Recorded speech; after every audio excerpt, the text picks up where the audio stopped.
আজকে চলে এসেছি past tense নিয়ে। Today we are going to learn about past tense.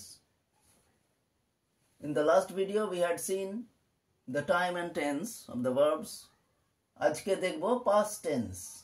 Past tense এ প্রথমেই আসছি simple past tense.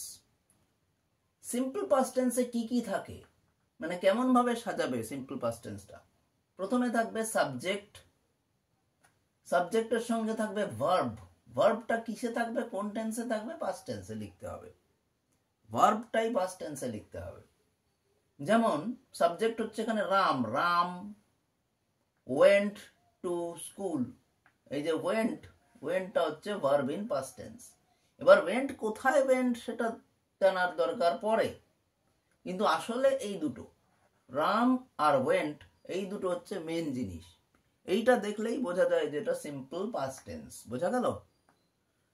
Ram went কোথায় গেল, এখানে দেওয়া আছে টু স্কুল।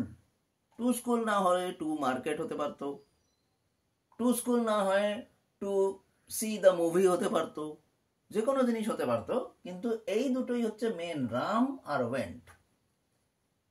রাম স্কুলে গিয়েছিল, ওয়েন্ট মানে গিয়েছিল।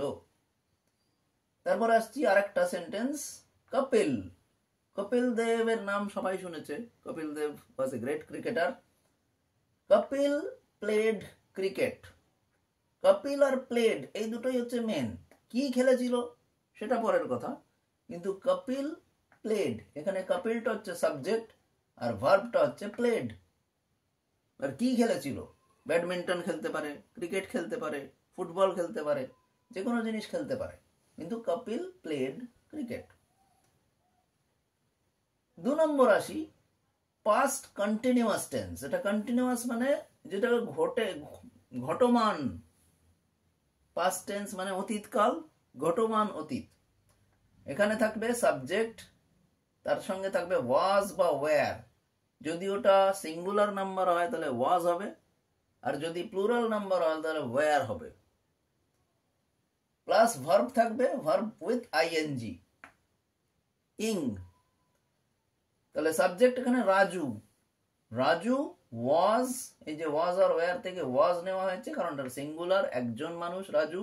রাজু ওয়াজ সিঙ্গিং, এটা হলো ভার্ব প্লাস আইএনজি। এবার প্লুরাল নাম্বারে আসি, দে। দে মানে তাহারা। They were playing. Raju was singing এটা সিঙ্গুলার ছিল, এবার দে ওয়্যার প্লেইং, দেটা প্লুরাল হয়ে গেল, প্লুরালের জন্য ওয়াজ থেকে ওয়্যার হলো, ওয়্যার। They were playing. এই দুটো গেল কন্টিনিউয়াস টেন্স। এবার পারফেক্ট টেন্সে আসি। পারফেক্ট টেন্সে সাবজেক্ট থাকবে, সাবজেক্টের পরে হ্যাড থাকবে,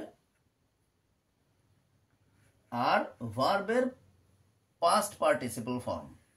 কোন ফর্মে ভার্ব থাকবে, পাস্ট পার্টিসিপল। এখানে সাবজেক্ট হচ্ছে স্রোত, হ্যাড, এই যে হ্যাড থাকবে, হ্যাড স্টাডিড, এটা সাবজেক্ট। এইটা থাকবে হ্যাড স্টাডিড, সে পড়েছিল, পড়াশোনা করেছিল, ঠিক আছে, হ্যাড স্টাডিড। আরেকটা দেখি প্লুরাল হলে পরে কি হয়, প্লুরাল হলেও সেই একই জিনিস থাকবে, হ্যাডই থাকবে। দে হ্যাড ইটেন, ইটেনটা হলো পাস্ট পার্টিসিপলের ভার্ব, ইটেন। এখানে স্টাডিডটাও পাস্ট পার্টিসিপল ছিল, এখানে ইটেনটাও পাস্ট পার্টিসিপল। তাহলে they had eaten, they had studied, they had quarrelled, এইসব হতে পারে এখানে। আরেকটা টার্ম আছে, সেটা হচ্ছে পারফেক্ট কন্টিনিউয়াস। পারফেক্ট কন্টিনিউয়াসে কি হয়, সাবজেক্ট থাকবে, হ্যাড থাকবে, বিন থাকবে, আর ভার্ব প্লাস আইএনজি থাকবে। এটা বিরাট বড়। সাবজেক্ট থাকবে, হ্যাড থাকবে, তারপরে বিন থাকবে, তারপরে ভার্ব উইথ আইএনজি। এখানে একটা সেন্টেন্স দেখি, Mina, Mina had been singing. এবার এই পর্যন্তই মেন। এবার কখন থেকে সিঙ্গিং করছিল এটা কিন্তু চলেই যাচ্ছে এই ঘটনাটা। মিনা হ্যাড বিন সিঙ্গিং কখন থেকে চলছিল? হ্যাড বিন সিঙ্গিং সিন্স, কোনো একটা কাল দিতে হবে। সিন্স কখন থেকে, সিন্স কবে থেকে? Since Monday. Mina had been singing since Monday, Mina had been singing since Saturday, এরকম হতে পারে।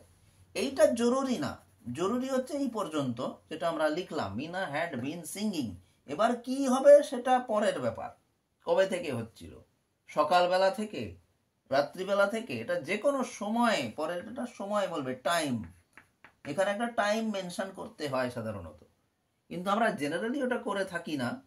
আমরা যদি দেখাই যে এটাই পারফেক্ট কন্টিনিউয়াস টেন্স, তাহলে এইভাবেই দেখাতে হয়। Mina had been singing, Mina had been going, Mina had been eating, এরকম চলতে থাকবে।